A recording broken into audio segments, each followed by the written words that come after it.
L'autre jour, je regardais un enfant qui pleurait.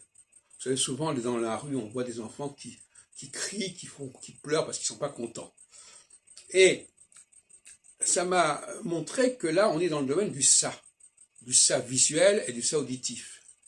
Puisque, en pleurant, il agresse le visuel, il fait des grimaces, il fait voilà, et en même temps, il agresse l'oreille.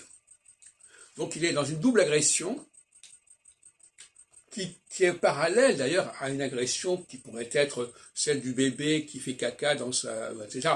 Donc il y a une agression de l'ouïe et de l'odorat et de la vue, et puis il y a une agression de l'odorat quand il y a quelque chose qui s'est passé, l'enfant fait pipi, l'enfant fait caca, etc. Et on retrouve là les deux topiques sensoriels. La première est une nuisance à grande échelle. Hein, les gens vous voient de loin, vous entendent de loin. La seconde est une nuisance de proximité.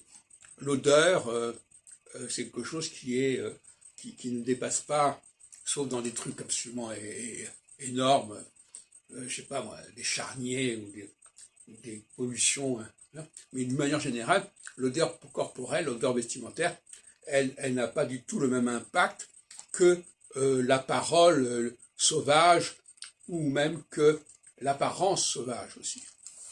Donc, ce qui nous intéresse ici, mais je n'irai pas beaucoup plus loin là-dedans, c'est que les femmes notamment ont un comportement qui renvoie à celui de l'enfant qui pleure, qui crie et qui fait des grimaces de toutes sortes. J'ai remarqué que les femmes ont cette tendance assez marquante à faire des grimaces, à utiliser le visuel. Quand quelque chose ne leur plaît pas, même s'il y a une mauvaise odeur, tout de suite, elles font une grimace. Ou elles mettent même leur main sur le nez. Enfin, elles expriment quelque chose visuellement, surtout dans un endroit où on ne les laisse pas parler. Alors, on ne les laisse pas parler, mais elles vont compenser par des gestes, par des mimiques, par des coups d'œil, etc.